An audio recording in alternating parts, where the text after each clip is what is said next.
दोस्तों, एक दोस्त ने एक अजीब कहानी बताई। वो कहने लगा कि मैं हर हफ्ते जुम्मे की सुबह अपने वालिद की कब्र पर जाता हूँ, फातिहा ख्वानी करता हूँ और वहाँ से ही अपने ऑफिस रवाना हो जाता हूँ। एक अरसा हो गया था, मगर आज कब्र पर फातिहा पढ़ते हुए मैंने एक अजीब सी खुशबू महसूस की। ये खुशबू किसी भी लिहाज से दुनियावी खुशबू नहीं लग रही थी। ये खुशबू मुझे बेचैन कर रही थी। मैं देखना चाहता था कि ये खुशबू आखिर कहाँ से आ रही है। बहरहाल मैंने वालिद साहब की कब्र पर फातिहा पढ़ी। फातिहा पढ़ने के बाद मैंने एक कब्र देखी जिसकी तरफ से मुझे खुशबू आ रही थी। कब्र पर फूलों और ताज़ा मिट्टी से ये अंदाज़ा लगाना बिल्कुल मुश्किल नहीं था कि ये कब्र 2 या 3 दिन पुरानी है। मैं उस कब्र की तरफ बढ़ा और उस पर फातिहा ख्वानी की। फातिहा ख्वानी से फारिग होकर मैं कब्र के पास बैठ गया और उस खुशबू को महसूस करने लगा। मैंने उस कब्र की मिट्टी हाथ में उठाई और उसको सूंघा। कब्र की मिट्टी इंतहाई ठंडी और बहुत ही खुशबूदार थी। मैंने मिट्टी दोबारा कब्र पर डाली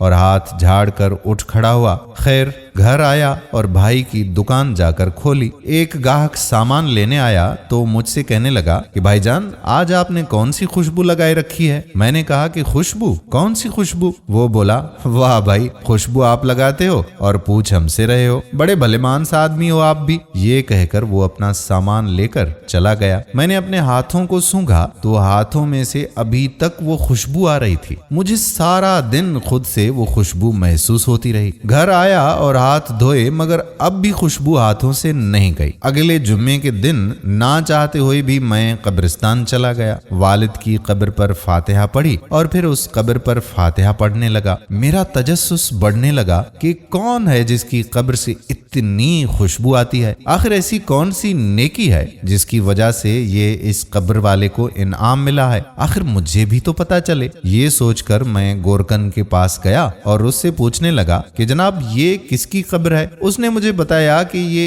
एक खातून की कब्र है। मैं सोचने लगा कि आखिर उसने ऐसी क्या नेकी की होगी। अगले दिन इतवार था। देर तक मैं सोने का आदी हूँ, इसके बावजूद भी मैं सुबह जल्दी उठ गया। फजर की नमाज अदा करने के बाद मैं सीधा चला गया कब्रिस्तान। वालिद साहब की कब्र पर फातिहा पढ़ ली। जब मैं फातिहा पढ़ रहा था तो मैंने देखा कि एक शख्स उस कब्र पर बैठा कुरान पाक की तिलावत कर रहा है। मैं फातिहा पढ़ रहा था कि वो शख्स उठकर बाहर की तरफ चल पड़ा। मैं भी फातिहा पढ़कर उस शख्स के पीछे चल पड़ा और उसको पीछे से आवाज दी, भाई साहब रुकिएगा। वो रुका तो मैंने उनसे रस्मन सलाम दुआ की और उससे कहा कि मैं आपसे एक बात जानना चाहता हूँ। उसने कहा, जी पूछिए, क्या जानना चाहते हैं? उसने बहुत ही मोहब्बत से मुझे जवाब दिया। मैंने उनका शुक्रिया अदा करते हुए जज़ाकल्लाह कहा। मैंने पूछा कि ये किन की कब्र है जिस पर आप अभी कुरान मजीद की तिलावत फरमा रहे थे? उसने कहा कि ये आप क्यों पूछ रहे हैं? मैंने उनसे कहा कि असल में इस कब्र से इंतहाई मीठी खुशबू आती है और इस कब्र की मिट्टी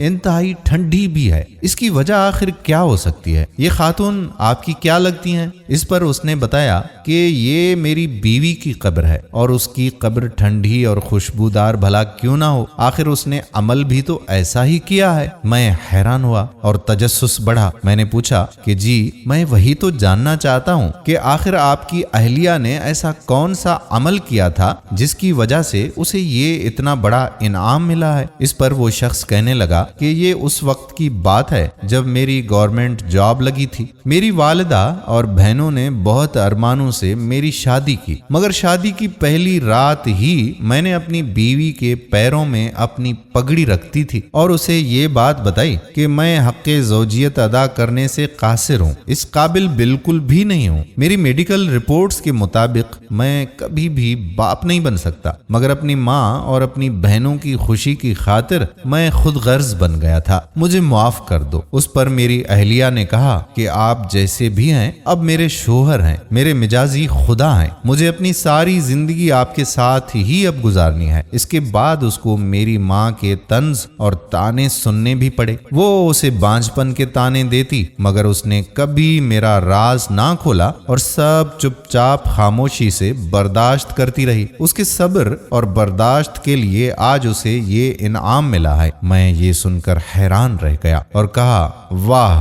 کیا قربانی اور کیسی برداشت ہے۔ مگر افسوس کہ آج کل کے شادی شدہ جوڑے ایک دوسرے کو نیچا دکھانے میں کوئی بھی کسر باقی نہیں چھوڑتے، ایک دوسرے کے لیے کوئی برداشت اور صبر کا مادہ نہیں، اور اگر شوہر میں کوئی کمی ہو تو بیوی اس کو ہر وقت تانے دیتی رہتی ہے، اور اگر شوہر بیمار ہو تو تعلقات بھی استوار کر لیتی ہے۔ نہ جانے ہمارے اندر سے صبر اور برداشت کہاں چلی گئی ہے۔ ہم ہر چیز دنیا میں ہی حاصل کرنا چاہتے ہیں اور آخرت کو ہم نے فراموش کر دیا ہے، لیکن یہ یاد رکھنا چاہیے کہ آخرت والی زندگی ہی ابدی زندگی ہے۔ ہم اس دنیا میں چند لمحوں کے لیے ہی آئے ہیں۔ اللہ پاک سے دعا ہے کہ اللہ پاک ہمیں صراط مستقیم پر چلنے کی کامل توفیق عطا فرمائے، آمین۔ دوستو، اگر ویڈیو آپ کو پسند آئی ہو تو اس ویڈیو کو شیئر ضرور کر دیں۔ اس ویڈیو کو آپ کتنے نمبرز دینا چاہتے ہیں، 1 سے لے کر 10 تک کوئی بھی نمبر کمنٹ سیکشن میں لکھیے گا۔ 10 مطلب بہت پسند اور 1 مطلب کم پسند، تو کمنٹس ضرور کیجیے۔ آنے والی ویڈیو تک اپنے میزبان قادر بخش کلہوڑو کو اجازت دیجیے۔ اللہ حافظ۔